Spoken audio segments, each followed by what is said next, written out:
আপনাদের সকলকেই স্বাগত ধর্মকথা ইউটিউব চ্যানেলে। বন্ধুরা, তোমরা কি জানো লোকনাথ বাবার চোখের একটি মণি উপরের দিকে এবং আরেকটি মণি নিচের দিকে কেন? এর পিছনে রয়েছে এক গভীর রহস্য। আজকে আমরা এই ভিডিওটিতে জানব এর আসল রহস্য। বন্ধুরা, আমরা সকলেই জানি লোকনাথ ব্রহ্মচারী ছিলেন একজন হিন্দু সিদ্ধপুরুষ। তিনি বাবা লোকনাথ নামেও পরিচিত। হিন্দু ধর্মানুসারীদের কাছে লোকনাথ ব্রহ্মচারী অত্যন্ত পূজনীয় ব্যক্তিত্ব। ভারতীয় আধ্যাত্ম জগতে অন্যতম রহস্যময় ব্যক্তিত্ব লোকনাথ ব্রহ্মচারী। রহস্যময় এই কারণেই যে তার সম্পর্কে তেমন বিশদ তত্ত্ব পাওয়া যায় না। অসংখ্য অলৌকিক কাহিনী তার জীবনকে ঘিরে আবর্তিত হয়। তার উপদেশ বলিও খুবই সংক্ষিপ্ত, কিন্তু বাঙালির কাছে তার ভাবমূর্তি নিয়ত উজ্জ্বল হয়ে উঠেছে। তাকে দৈব অবস্থানে বসাতে বিন্দুমাত্র দ্বিধাবোধ করেনি বাঙালি সমাজ। ঢাকার বারুদি গ্রামের শ্রী লোকনাথের একটি প্রতিকৃতিকে ঘিরে এমন এক রহস্যের সন্ধান পাওয়া গিয়েছে যা সত্যিই রোমাঞ্চকর। বাবা লোকনাথের যে ছবিটি আমাদের চোখের সামনে বিরাজ করে তার উৎস একটি ফটোগ্রাফ। সেই ছবিটি তুলেছেন দেশীয় রাজ্য ভাওয়ালের তৎকালীন রাজা।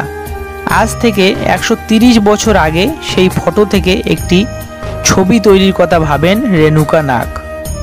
রেণুকা দেবী ঢাকার বিখ্যাত নাগ পরিবারের প্রেমরঞ্জন নাগের স্ত্রী। রেণুকা দেবী লোকনাথ বাবার সেই ছবিটি দেখেন যেটি ভাওয়ালের রাজা তুলেছিলেন। সেই ছবিটি ছিল নেহাতেই ছোট। রেণুকা দেবী বাবার একটি বড় প্রতিকৃতি তৈরি করাতে মনস্থ করেন। রেণুকা দেবী এরপরে ঢাকার এক প্রতিভাবান অথচ দরিদ্র শিল্পী দুর্গেশ বন্দ্যোপাধ্যায়কে শ্রী লোকনাথ বাবার একটি ছবি আঁকার বরাত দেন। এবারেই শুরু হয় অতি অলৌকিক কিছু ব্যাপার।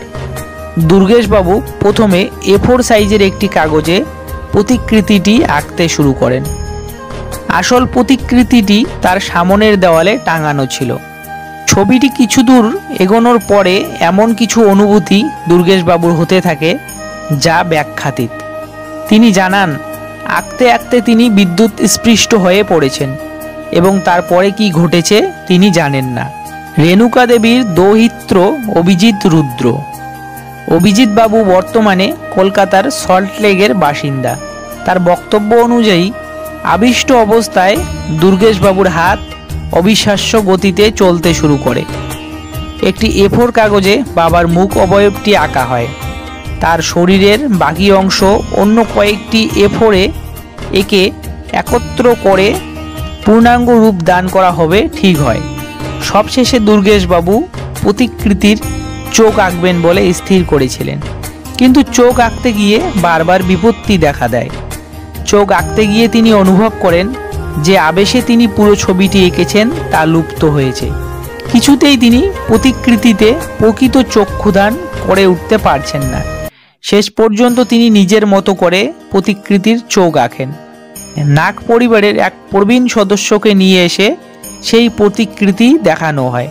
তিনি জানান, বাল্যকালে তিনি বাবা লোকনাথকে প্রত্যক্ষ করেছিলেন। তিনি দুর্গেশবাবুর আঁকা প্রতিকৃতির চোখের সঙ্গে বাবা লোকনাথের চোখের কোনো মিল নেই বলে জানান। বারবার দুর্গেশবাবু চোখ আঁকেন, বারবার সেই প্রবীণ ভদ্রলোকও হচ্ছে না বলে জানান দিতে থাকেন। শেষ পর্যন্ত অসমাপ্ত অবস্থায় সেই ছবি 1 বছরেরও বেশি সময় ধরে পড়ে থাকে। প্রায় 1.5 বছর পরে এক শীতের রাতে দুর্গেশবাবু ঢাকায় বুড়িগঙ্গার ধারে একটি পার্কে বেড়াচ্ছিলেন। পার্কের দরজা দিয়ে বেরোতে গিয়ে তিনি টের পান সেটি বন্ধ এবং সামনে কেউ এসে দাঁড়িয়েছেন বলে তার মনে হয়। মুখ তুলে তিনি দেখতে পান এক দীর্ঘাঙ্গ পুরুষ তার সামনে এসে দাঁড়িয়েছেন। একটি আচ্ছাদনে তার মুখটি ঢাকা।